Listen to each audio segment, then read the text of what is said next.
So we just took out this shift rod here. It went down that hole, bolted there, and I've got these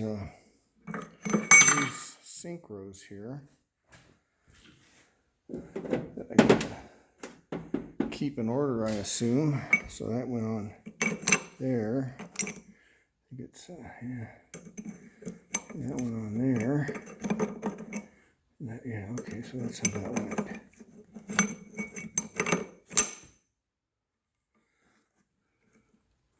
So looks like I can take out all of this whole mesh pile here. Yeah, look at that, needle bearings. Boy, they're about ready to come off there. I'll put that right there. Okay. Any more bearings on there? No more bearings. Now I can get to the bolts and take that whole main shaft out. Looks like.